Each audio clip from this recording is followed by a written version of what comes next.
Okay, let's bring you some breaking news, and Wolves have agreed a deal for... Sporting point of view, and maybe from Manchester United fans watching, if they've been reading their transfer speculation, and the story being that the deal for Gyökeres to go to United is in place, or whatever way you want to phrase it, is that he is on the bench again this evening. Talk of a thigh strain that hasn't quite recovered. We're not quite sure. It's a bit of a funny one. It doesn't add up to me, really, because, you know, the two biggest games this season have just gone by. That was the Bologna game, and he didn't start, and then Porto, which they conceded a late equaliser on the weekend.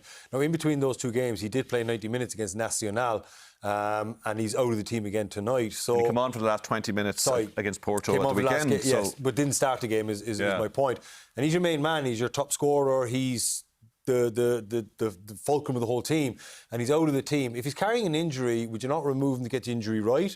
If he is carrying an injury, would you not save him for the big games and not play him against Nacional, leave him out of that type of a game? So it doesn't quite add up to me. Maybe there's something going on behind the scenes with a fee being agreed with Manchester United by all accounts.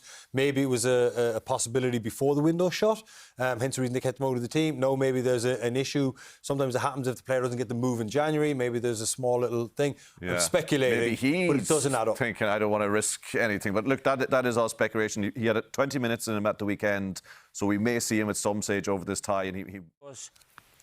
This guy, Victor Gyokeres, he's scoring goals for fun right now. So I think there is a special connection with the coach. So maybe we're probably going to see him in United shirt at one point. From what he's showing right now, I think yes, because our strikers at the moment are not doing and producing and scoring goals like we see from the wheel wagon. 18 in the league was scoring goals, which is embarrassing for a stature of club like United. So this is a position that I would like to see improve. Vic, a £63 million United snip. It is Victor Gyokeres pictured with 𝗓𝗓𝗡𝗙𝗏 off that emphatic win over Manchester City, where Gyokeres got the hat-trick. And Martin Blackburn reports Manchester United could land Victor Gyokeres for a knockdown £63 million, but face a fight with Real Madrid. What chance do you think Manchester United getting this striker, Martin? What do you make of the link? I think they have an excellent chance of landing him. There is a key quote, I think, from the sporting manager that says Victor has to stay, I think, until the end of the season, and then his life will change. Given who he's worked for the last two seasons, given who he's flourished with. He's 26 years old. It's more or less a goal a game in Portuguese football and in Europe with the team of, I think, 66 goals in 67 games. Has moved dramatically on from the centre forward that did well at Coventry, but I don't think anybody quite foresaw that a couple of years down the line after leaving England, he'd be coming back as a potential Manchester United centre forward. But he's scoring goals. He has a manager that understands how to, or will have a manager at Old Trafford that knows how to get the best out of him.